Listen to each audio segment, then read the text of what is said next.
En 4e année, c'était pire.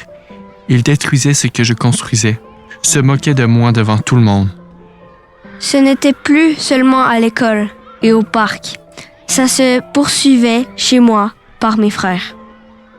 Je ne pense pas qu'il comprenait ce qu'il faisait, qu'il comprenait ce que je vivais à l'école, qu'il comprenait ce que ça me faisait. En 5e année, ça s'est calmé. Pendant un moment, celui qui était mon intimidateur à l'école s'est même excusé. Après quelques mois, tout a recommencé. Il s'assoyait près de moi, prétendait être mon ami, mais m'intimidait discrètement dès qu'il le pouvait. Je ne savais plus quoi faire. J'étais en colère. J'essayais de me défendre en le frappant. Ça n'a pas aidé mon cas. 3, 4 visites chez le directeur. Il pleurait. C'était lui la victime et moi l'intimidateur. Bienvenue à notre podcast « L'intimidation vue par les ados ». Dans cette série, on essaiera de faire un portrait de l'intimidation vue par les ados. On discutera avec des adolescents des différentes formes d'intimidation qu'ils peuvent vivre, des réactions des témoins et des adultes, ainsi que des conséquences que ça peut avoir sur les victimes. On essaiera ensemble de trouver des solutions pour changer les choses. Dans cet épisode, on parle de comment prévenir l'intimidation et des ressources qui existent.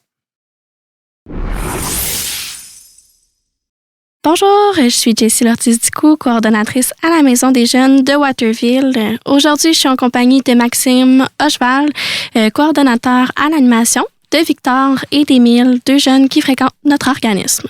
Donc, comment ça va aujourd'hui? Bien, merci.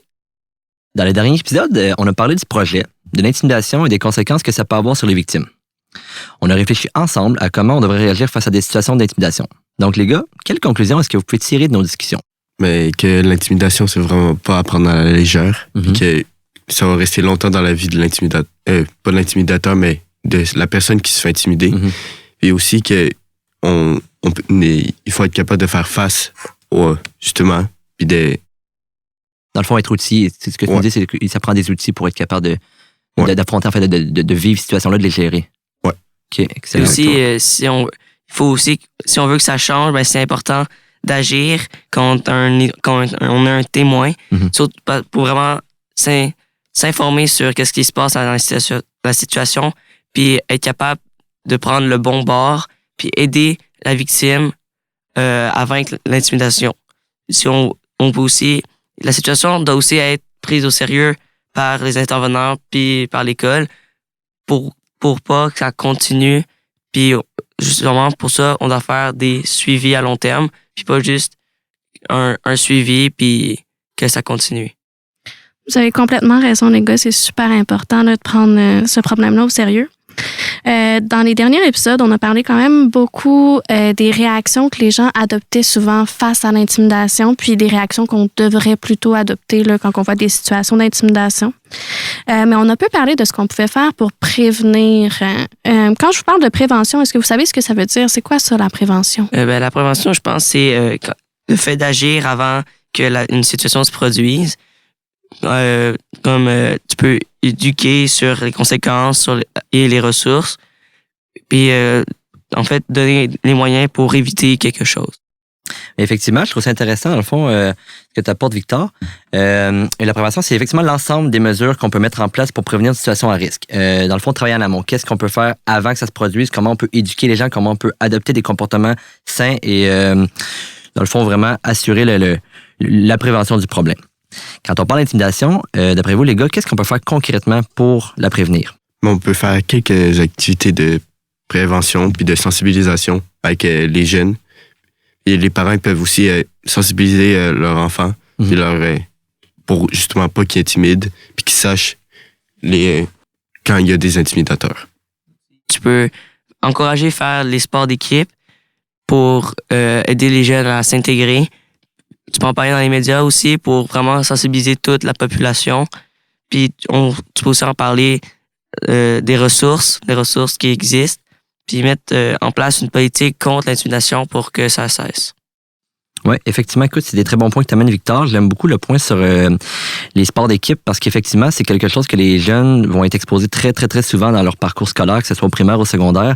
Je pense qu'à travers le sport, on peut travailler beaucoup de facettes du développement, c'est-à-dire, écoute, autant le côté relationnel, comment réagir, comment parler à ses amis, comment répondre, que ce soit les comportements prosociaux, la gestion des émotions, apprendre à gagner, à perdre.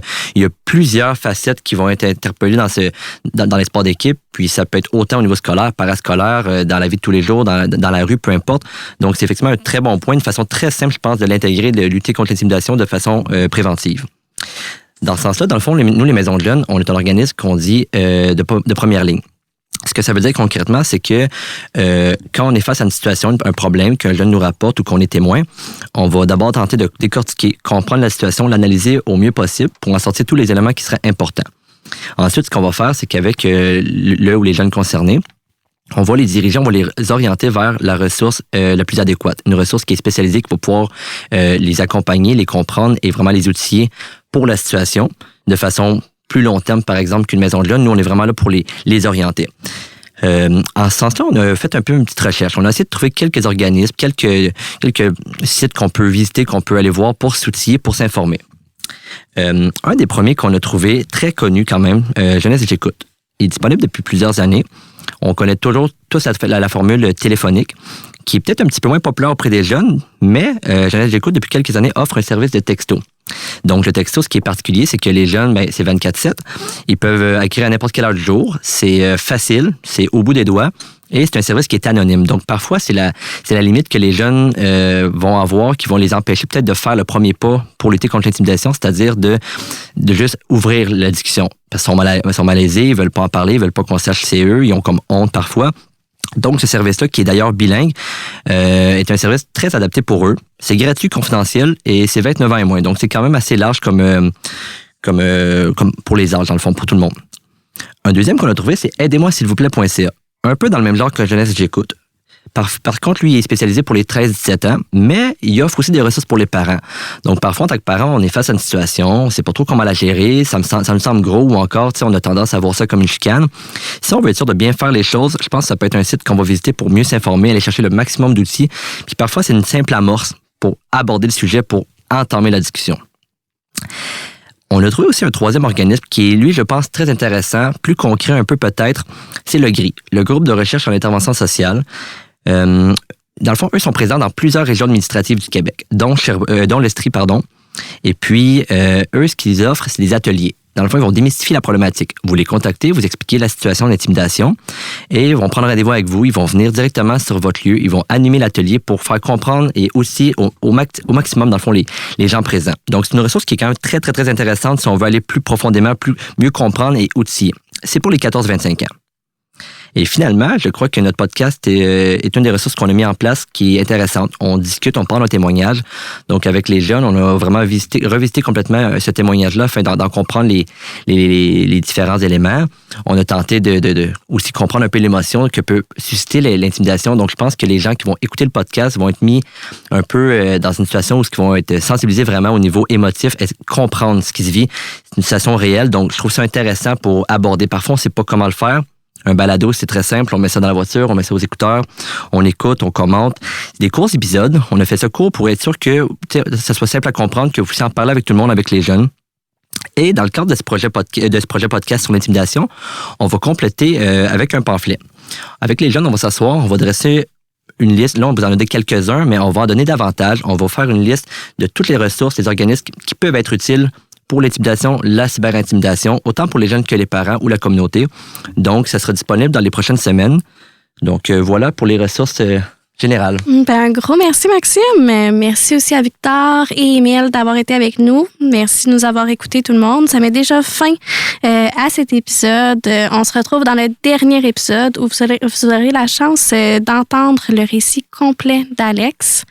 L'histoire qui vous a été partagée là, par petits segments en début de chacune des épisodes. Avec l'ensemble des jeunes qui ont participé au podcast, on va vraiment revisiter l'histoire d'Alex, puis essayer de voir leur ressenti sur cette histoire-là, puis un peu qu'est-ce qu'ils pensent des réactions des gens autour, puis de qu'est-ce qui aurait pu être fait différemment. Donc, on se revoit bientôt. Merci!